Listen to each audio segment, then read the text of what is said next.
Dylan Redwine was a typical 13-year-old, into sports, video games, always on his phone, always texting friends. Thanksgiving was supposed to be simple: fly in, spend a few days with his dad, then go back home to his mom. Even the airport trip looked normal on camera: Walmart, McDonald's, then the drive out to his dad's quiet house in the mountains.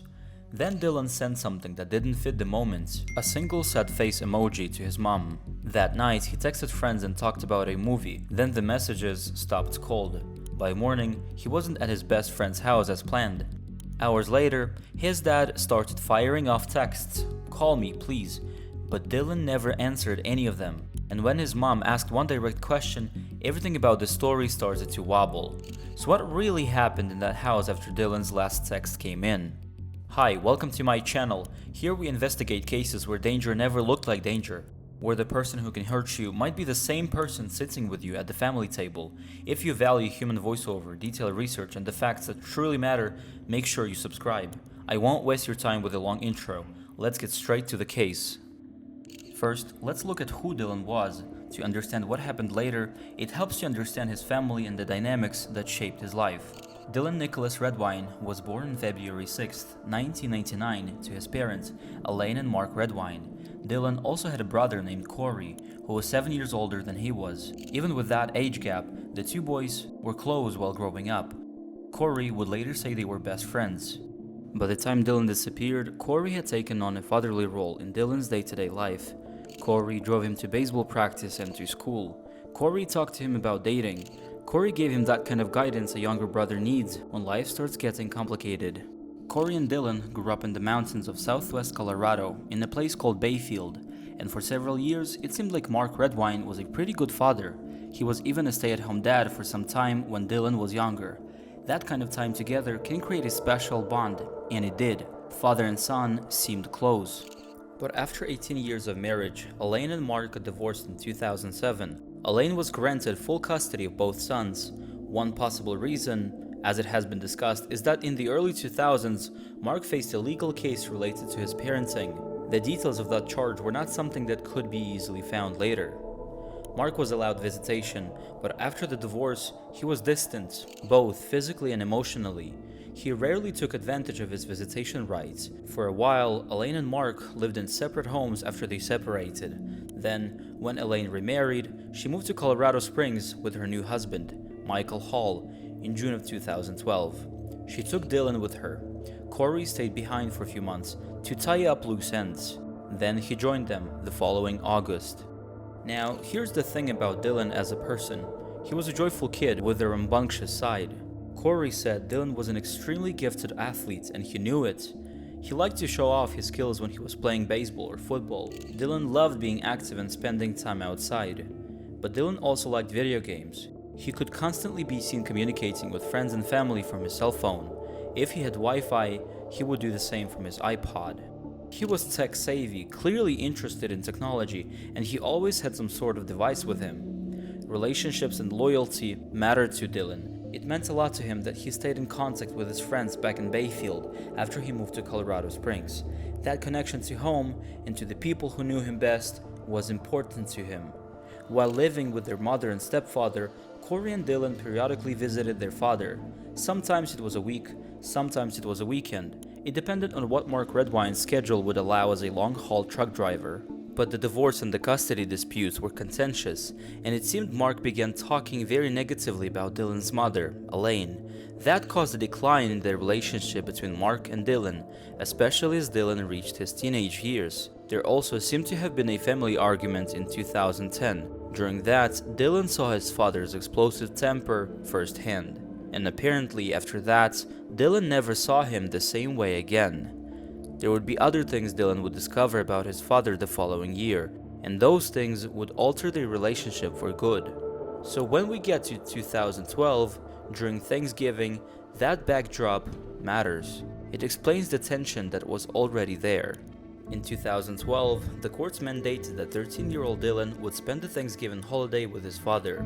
Dylan said that he did not want to go. He said he wanted to stay with his mother and celebrate Thanksgiving with her family. He especially wanted to be with his grandmother, who had recently been diagnosed with cancer. Elaine asked her lawyer, Amber Harrison, if there was any way Dylan did not have to go to his father's. Amber Harrison spoke to Dylan privately. Dylan told her he did not want to be around his father, but there was nothing Elaine or Amber Harrison could do.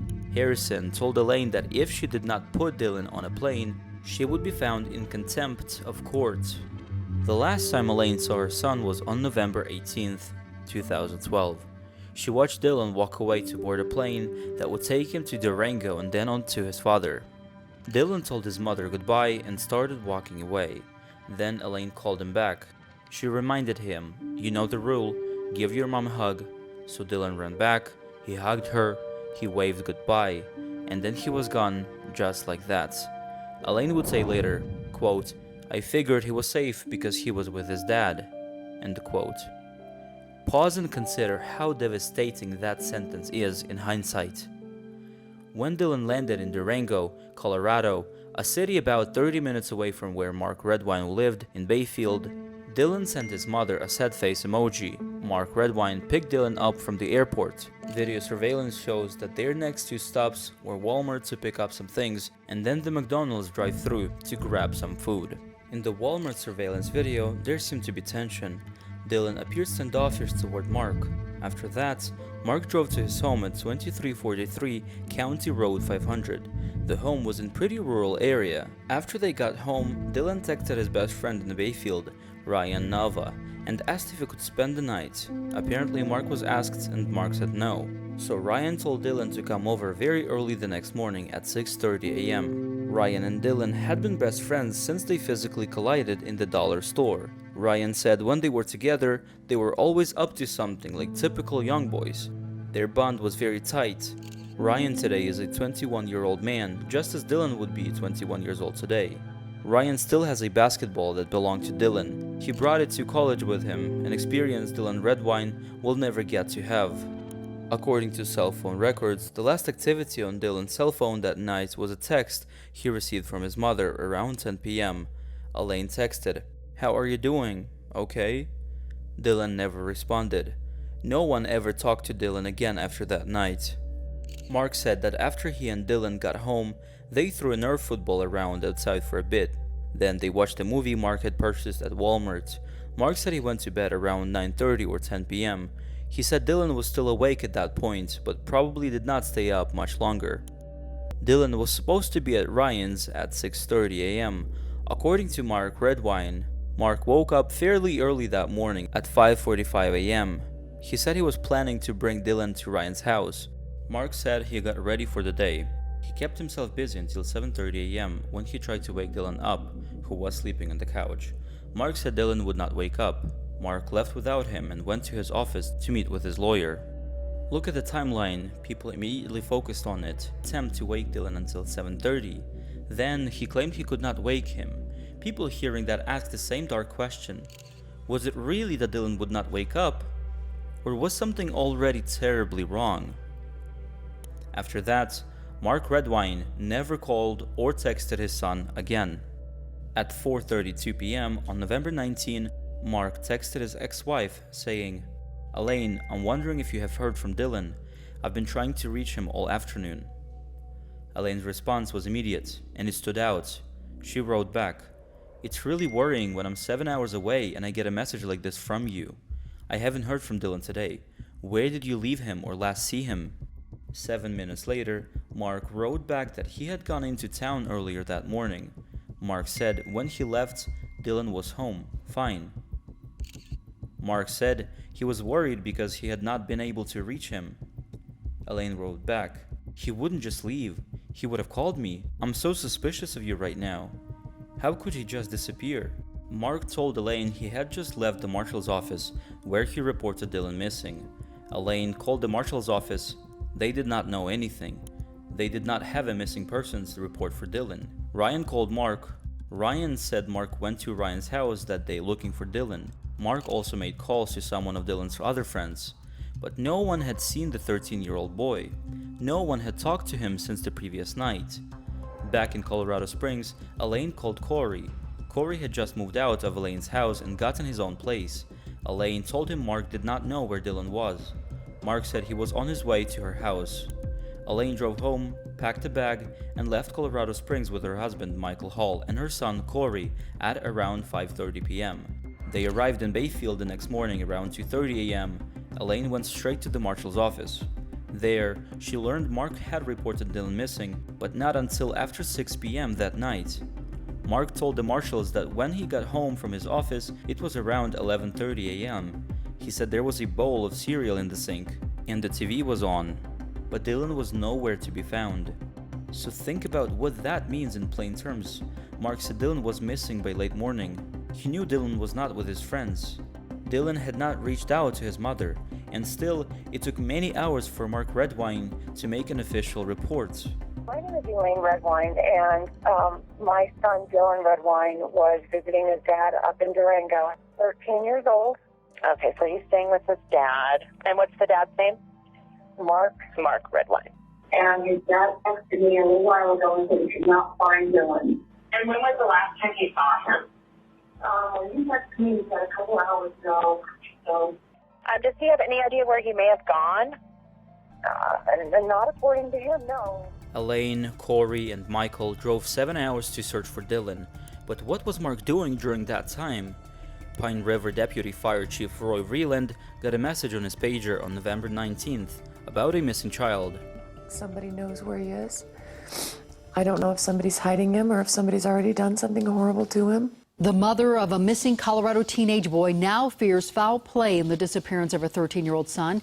He's been missing for more than a week, and 7 News reporter Mark Stewart is live. Mark, you're asking investigators if they're keying in on a particular person.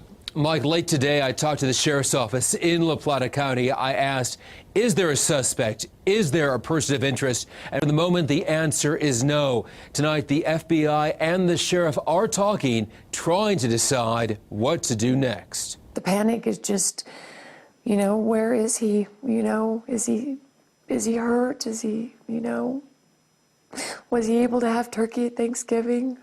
Just all the things you want for your children.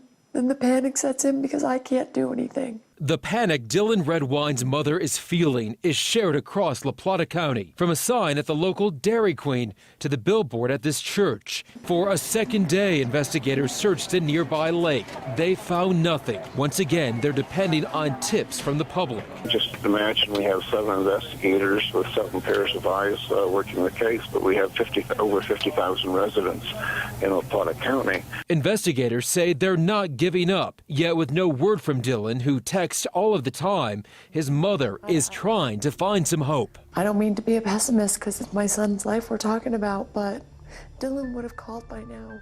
He responded immediately, noting it would be dark soon, making the search much harder. When Vreeland arrived at Mark's house, he noticed a lot of liquor bottles around the property, both inside and outside. He said Mark entered the door looking disheveled. Mark's demeanor was laid back and nonchalant. Vreeland said, quote, "Typically, more people show a lot of emotion when someone is missing.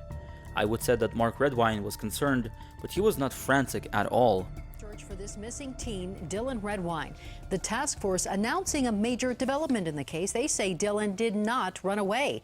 And 7 News reporter Russell Haythorne tracking these new developments. Russell, police are now looking for video. And any video that may exist from the day Dylan went missing. They're asking motorists, residents, and visitors who may have been on the main route between Durango and Vallecito to come forward with any recreational footage showing vehicles traveling that main route between 6 p.m. on Sunday, November 18th, and noon on November 19th. The task force investigating Dylan's disappearance also determined he did not run away. However, they say they still view this as a search and not a recovery. The sheriff did not elaborate on what led them to conclude this was not a runaway. Authorities have spent much of the last week searching the Vallecito Reservoir, but sonar sweeps have turned up no sign of Dylan. 3 canines have also returned to the reservoir area just south of the dam to continue ground searches. Authorities have also released a new flyer today with Dylan's image, as well as the exact date he went missing, and a tip line now at the bottom, 970-382-7511.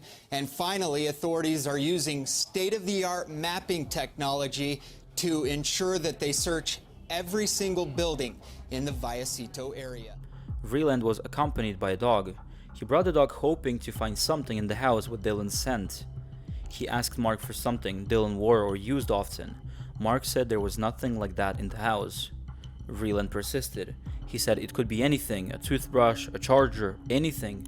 Mark still said there was nothing in the house that had belonged to Dylan. People listening could not help asking, how is that possible? Dylan had just spent time there. Even without full custody, you would expect some clothing, a toothbrush, something personal. As a last resort, Vreeland asked Mark to show him where Dylan slept. Mark led him to the couch in the living room. Vreeland took a pillowcase from the couch and tried to use it as a scent source, but the dog did not react the way they expected, even though Mark insisted Dylan slept there the night before. The initial search for Dylan continued until 1 a.m. that night. Mark Redwine was not searching. Vreeland noticed that by 11 p.m. all the lights inside and outside Mark's home had been turned off, like Mark was going to bed. Vreeland said, quote, most people tend to turn every light on and make sure their house is a beacon so that a missing person can find their way home, whether it's a spouse or a child. It was odd, very odd, end quote. Mark's neighbor, Connie Cochran, later testified about the previous night. Connie said Mark's porch light was on at 2 a.m. when she got up to use the bathroom. That was not typical for Mark. Connie said a few hours later, when she woke up for the day and it was still dark, she noticed someone had turned off the light. The implication was that Mark was up very late that night, even though he said he went to sleep around 10 p.m. at the latest. The search picked up at 7 a.m. the next day. By then, Elaine, Michael, and Corey were there. Mark Redwine, once again, was not. Vreeland said that while he set up a base of operations across the street from Mark's house, Mark stood outside with a steaming cup of coffee and observed everyone rushing around. Mark did not seem interested in helping. Mark never asked anyone how the search was going. Mark never asked if they found anything. Mark did tell police he wondered if Dylan had gone fishing. If you lead us to him, I absolutely guarantee you that I would not arrest you today. If you told me where Dylan is today, and you take me to Dylan, show me where he's at, and I'll drop you back off in your car and your house, we want him back home. I want that. If you show us today, show where he's at today, just bring us there. I guarantee you, I'll cut you loose. I'm not going to arrest you today. But Tom, I can't help you with that because I don't know where Dylan's at. And I think you do. I know you do. If he fell down accidentally and hurt himself and he freaked out, panicked, and you put him somewhere. You know, it's better to get in front of this than to have somebody down the road find him and then, oh, he's in a shallow grave. This doesn't look good. Last seen by Dad. You can just tell us where he's at and work with us, and we'll deal with all the other stuff later. I'm not going to sit here and admit to you that I've done something that didn't happen, that I didn't do. Something Mark claimed Dylan loved. Corey later testified that fishing was not Dylan's favorite activity. Dylan loved being outside, but fishing would not have been his first choice. Mark said he searched all over the house for Dylan's fishing pole and couldn't find it. That was what made him think Dylan went fishing. Mark told police Dylan's favorite area to fish was a little lake about 9 miles away. Months later, Mark said he found Dylan's fishing pole in the garage and gave it to police. By that point, investigators believed the fishing story may have been a tactic to steer attention toward the wrong location. On November 24, search dogs showed interest near the edge of Vallecito Lake. Law enforcement used specialized search teams, but they did not find Dylan there. Police started exploring the possibility that Dylan had run away, likely because Mark was pushing that narrative. From the beginning, people suspected Mark. He was the one suggesting Dylan wandered off or ran away. Elaine pushed back hard. She said, quote, Dylan wouldn't have left willingly. If there was any way to communicate, he would have called. Dylan is very tech-savvy. He wouldn't have gone to the mountains to pitch a tent. Elaine and Corey said if Dylan ran away, he would not have gone into the woods. He would have run to them. People could understand why Dylan might not want to be around Mark, but they could not understand why Dylan would not call his mother, his brother, or his stepfather. On November 25, the La Plata County Sheriff's Office called in the FBI. They said they were having trouble rectifying some of Mark's statements. Special Agent John Grusing traveled from Denver to Durango. He met with Mark 3 times. The first time, Agent Grusing asked Mark to write a free narrative. He did that to see where Mark was extremely vague and where he was extremely detailed. Grusing found Mark was very detailed about the events of November 18. Mark also said that the day after, when he realized Dylan was gone, he assumed Dylan had gone fishing with a friend named Tristan. My prayers are with you and I love you very much. He was the light of my life and he meant everything to me. And I just want him home just like everybody else does. And that's why, you know, we got to keep searching for him because somebody knows something. We got to find him and we need to know that he's okay. And I don't want the focus to be mainly on me. I want the focus to remain on Dylan because that's the most important thing right now. And, you know, the process of what's going on with the authorities and the people handling this is to search my home. You know, all they had to do was ask. I would have willingly let them come in and do it. You know, I've given them, I've cooperated with them in every way. Anything that they've asked me for, I've been willing to do. Anything that they've suggested that I do, whether it be sitting at the house waiting for the phones to ring or Dylan to walk through the front door, I'm willing to do whatever I need to do. And that's what I want everybody to understand is that, you know, my focus is on Dylan and what's going on with him and trying to keep the investigation moving forward in whatever necessary means that is. Mark said that is when he searched for the fishing pole. Mark said he then took an hour nap. Mark also said maybe Dylan left because of Elaine. Agent Grusing found that an odd sound touched. But this is where the earlier details mattered. On the day Dylan was reported missing, Roy Vreeland had come with a dog. The dog did not respond to that pillowcase the way a handler would expect. Another handler, Ray Randolph, also concluded that the scent evidence did not line up with Mark's story. Ray decided to run a controlled scent test with her dog, Selah. Dylan Redwine has ended in the worst possible way. The La Plata County Sheriff's Office just confirmed. Authorities say a variety of including bones were collected during a 5-day search of Middle Mountain Road. That's in Bayfield, Colorado, within sight of Iosito Lake. One of the reasons this evolved from a weekend search to a 5-day search was once we began finding items that gave us an indication that they may be connected to Dylan. Now, these are pictures of that search. La Plata County Sheriff's Department says a variety of items were found, including the bones. Investigators say they did not search the area on a recent tip, only that it was an area they weren't able to cover very well until recently. Investigators have long suspected foul play. They have not identified any possible suspect just yet. We asked if the community should be concerned, though. We have said early on that we had not found any indication that this was something that the public needed to be concerned about. It was just like a whole 7 months of all this hard work and hope and stuff just shattered. At one point, it's going to be time to take down missing signs just like this one. But friends and family members of Dylan Redwine say they are not letting go of the hope that police will one day find what really happened to the 13-year-old. Nava, who stayed overnight at Redwine's house, says he never sensed any tension between father and son. When I was around with Dylan and his father, or when I was around them, they seemed like best friends. I mean, they were really close. Nava says Saturday's vigil might bring some closure, but as for answers, those are harder to come by. Elaine provided an item from home that clearly belonged to Dylan.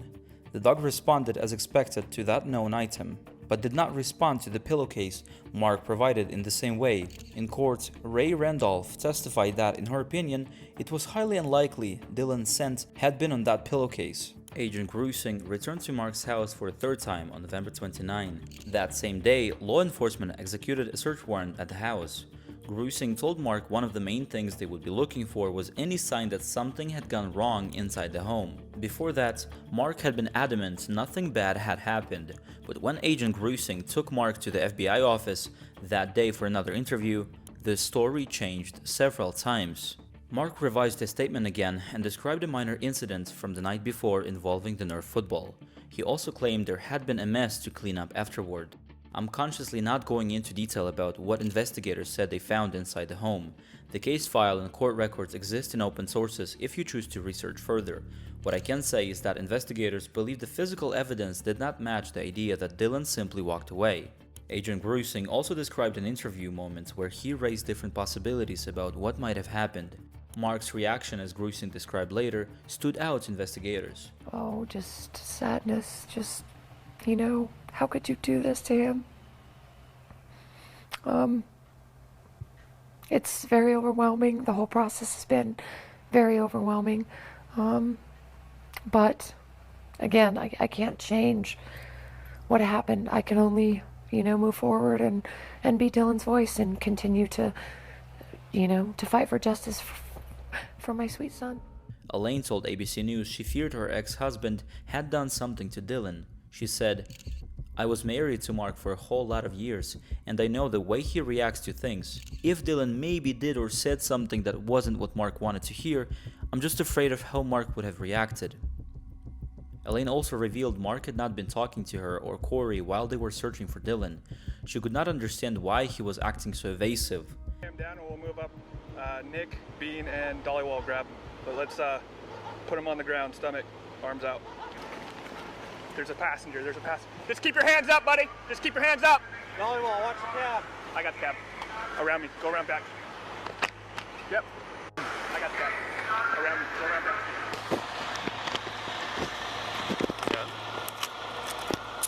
You guys can, you'll explain to me what's going on? Yes, sir. Is your name Mark? Yes, it is. Mark, do you have any weapons on you, sir? No, sir, I do not. All right, so go ahead and investigate. They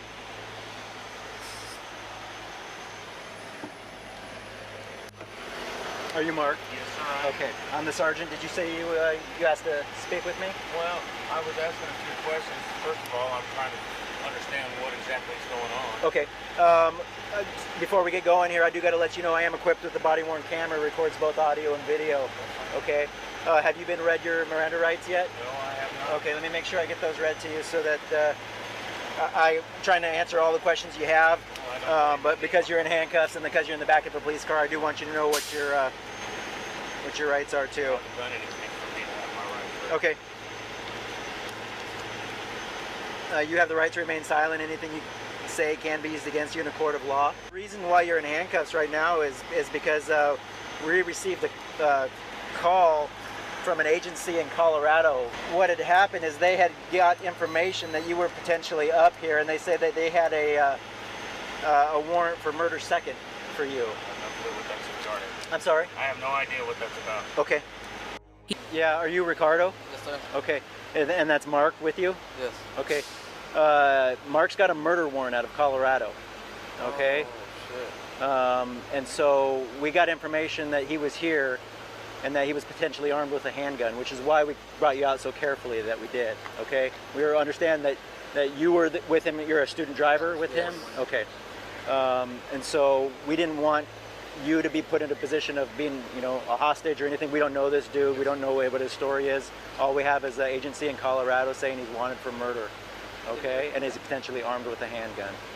Okay, so I hope you understand why we approached the stop safely and stuff like that. No, he's a good dude. You know, I know that something happened with his son. You know, so yeah, and I don't know the whole story. I saw a little bit on Google or whatever, and it sounded like a kind of a long and involved thing, but that kind of has come full circle, and Colorado's saying, you know, we want to talk to this dude because we think he might have killed this kid. Yeah. So, all right. That's crazy because, you know, he's gonna go look for him, you know, after, when he gets some time off. Okay. Has he mentioned anything about the troubles in Colorado or anything to you as you guys were driving and passing miles in time? He's talking about, you know, they're gonna go do a search party for, you know, for him for his son. Oh, okay. Okay. So, you know, I know, you know, he didn't do nothing like that. Okay. All right. So let me just pat you down real quick. Make sure you don't have any weapons to get you out of those handcuffs. I will ask that you kind of hang out. Now we get to what law enforcement said came to light after searching Mark's house and vehicle. Again, I need to be careful here because this is the kind of detail that can get content restricted. The official documents explain why investigators believe Dylan did not simply disappear on his own and why suspicion focused on Mark early.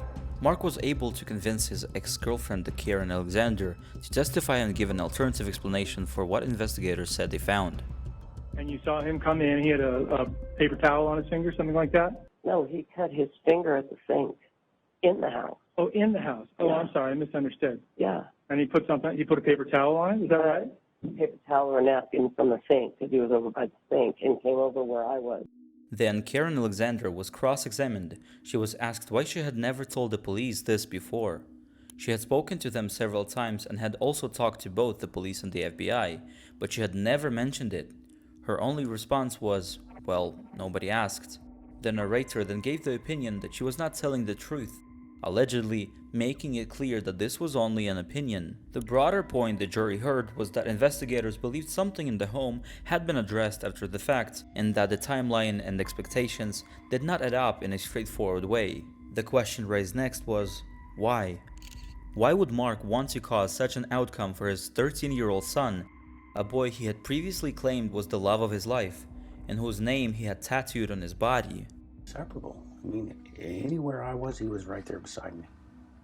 You know, he would come to me before he would go to his mom. You know, I think in many ways that was part of the problems that developed in our relationship, was because while she was out earning a career, it was very difficult for her to lose sight of the fact that she wasn't there bonding with Dylan the way I was. And I think that that was a huge problem for her. I always try at least once a week to contact him. You know, I'm not going to nag him to death. I'm not going to call him every 5 minutes till he returns my calls. I can text him. I can leave a voicemail. You know, I leave it up to him to respond to me when he wants to. But I don't think that his environment was very conducive for that. What were your plans for Thanksgiving? Well, we had talked about a couple of things. He was here for such a short time. We didn't have anything nailed down. You know, I anticipated, and I was correct in assuming that he wanted to spend time with his friends. So that Monday, Tuesday, Wednesday was kind of up in there because that was a day we could either travel to Colorado, or not Colorado Springs, but Castle Rock, where my brother lives. Or he could hang out with his friends and come up here. And, you know, just the two of us would spend Thanksgiving, and then he could focus on spending the rest of the time that he was here with his friends. And, you know, I mean, I just wanted him to be happy. So when he, you know, wants to spend time with his friends, I get that. I understand that. I have no problem with that. All I need to know is that he's safe and where he's at and how to get a hold of him. And, you know, it's like me to pop in on him, check, make sure he's at where he says he's at. Those things are important to me, you know. When he's with me, it's me and him, with the exception of his friends. You know, I know those are important to him, but, you know, I monitor what he does, where he's at. You know, it's just me and him. There's not people coming and going in my life, because everything I focus on is him and us being together and spending that time. The next question was motive. People could look at Mark and say he had the means. They could say he had the opportunity. But where was the motive? What could the motive possibly be? What kind of threat does a 13-year-old pose? Law enforcement believe the tension reached a head in 2011. Mark was out of town, then got back to Colorado, called Corey and Dylan, and said, "Pack some bags, we're hitting the road." Mark took Corey and Dylan to Michigan for Father's Day. They spent time going to baseball games, they watched car races, they were hanging out. But one day, while Mark was taking a nap, Dylan used his computer. Dylan found things that horrified and disgusted him. Dylan showed Corey. Both of Dylan's parents are searching for answers from each other. They appeared on national TV today, pointing fingers and unveiling the latest on the investigation. Tensions between the parents then poured out onto the TV stage when the case hit Nancy Grace and more notably the Dr. Phil show, with Elaine, Mark and Corey all appearing on it. I really have a concern that you hurt him. They're just laying. And you don't even care. An emotional plea from Elaine Redwine, Dylan's mother, today on Dr. Phil. Taping of the episode several weeks ago was the first time Redwine's parents had spoken with each other besides text messaging in 3 years. Did you hurt him? No, Elaine, I wouldn't hurt him. What kind of mother are you to even think that I was capable of doing something like that? The teen's mom believes his father had something to do with his disappearance and probably killed him. When you're mad at somebody, your main focus is to get even or get back with them and hurt them. That's how your mind works. Really? Yes, really. So because you said it makes it true. Police have not named any suspects in the case. Dylan's dad thinks he was abducted while walking to a friend's house 6 miles away. And today, he claimed he wasn't the last one to see Dylan, telling Dr. Phil his mail carrier spotted his son before he vanished. On the day Dylan went missing, I saw 2 boys walking down the road, not too far from where Dylan lives. It was around 1:30 in the afternoon. The bottom line is we're all suspects, regardless of what the law enforcement says. And whether we've taken polygraph tests or not, it doesn't matter what the results are because it hasn't eliminated anybody. These were pictures that were brought up at trial and can be found online, though the narrator said they could not be shown and described them as disgusting and awful. To keep this advertiser friendly, I'm not going to describe those images in detail. What matters for this story is that Dylan and Corey felt disturbed by what they saw, and it permanently changed how Dylan viewed his father. Dylan and Corey locked themselves in the hotel bathroom. Corey used a cell phone to take pictures of what was on the computer screen. Corey said after that, Dylan lost all respect for Mark. Dylan no longer had a reason to look up to him or admire him the way a young boy should be able to admire his father. Ladies and gentlemen, the evidence you are about to hear about and about to see is being admitted for a limited purpose. The photographs are being admitted to allow the prosecution to attempt to prove that the defendant became violently enraged when confronted by others. The photographs are also being admitted to allow the prosecution to attempt to explain the deteriorating relationship between the defendant had with Dylan. Wearing a diaper, taking selfies of him wearing the clothing, wearing the diaper, eating the feces that was in the diaper, and just that's pretty much it. Dylan, back in 2011, was he 12 years old? I believe so, yeah. How did he react to seeing those photographs of his father?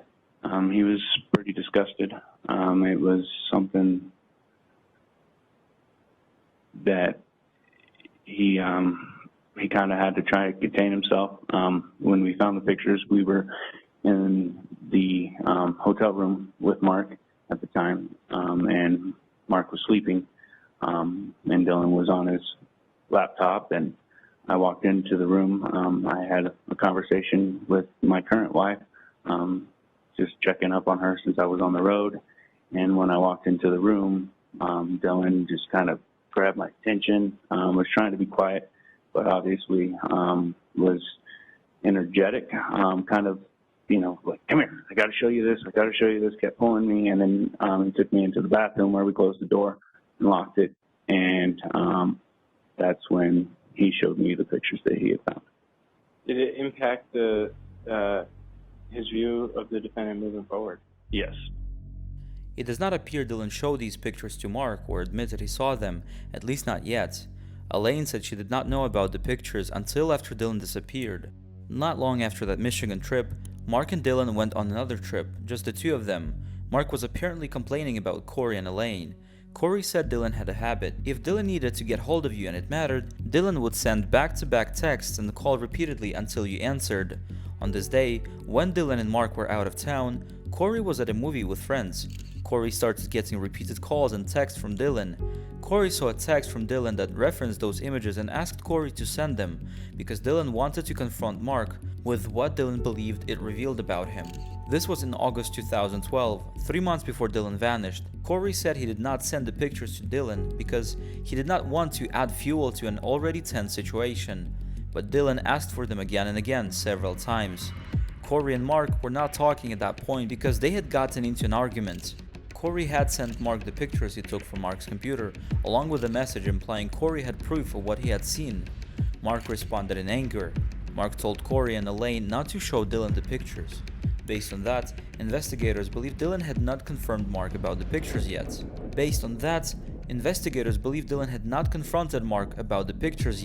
Their reasoning given was that Mark would not be telling Corey not to show Dylan the pictures if Mark already knew Dylan had already seen them. Investigators believe that during Thanksgiving weekend, when Dylan was with Mark and did not survive, Dylan could no longer hide his contempt. They believe Dylan told Mark he had seen the pictures and told him what he thought. Relationship that turned deadly on November 18th, 2012. And despite the defendant's best efforts to avoid responsibility and accountability, we are here today, and justice is about to come. As Agent Grusing told the defendant, justice is about to come.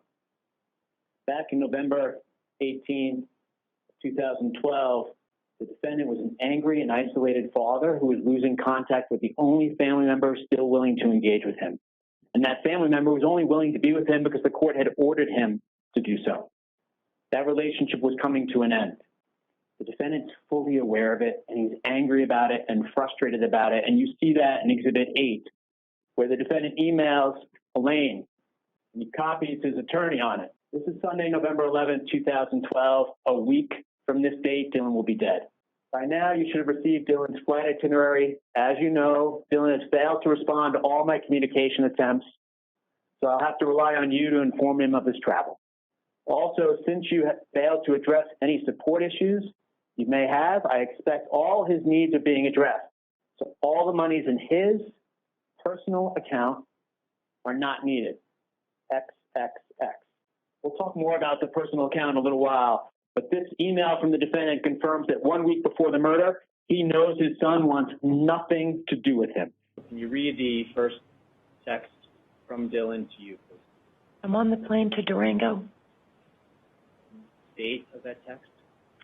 November 18th, 2012. And how do you respond at 4:36 p.m.? Oh, good. You did well, son. Proud of you.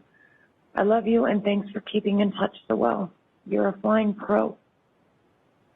Send another text to Dylan at 7:03 p.m. on November 18th. Your dad get you, son? 7:06 on November 18th. How does Dylan respond? Yes, with a frowny face. What do you say in that text message on November 19th at 12:07 p.m.? How you doing, son? I miss you. The final text message in this exhibit is a text message that you send at 2:35 a.m. on November 20th. What do you say in that text message, Ms. Hall?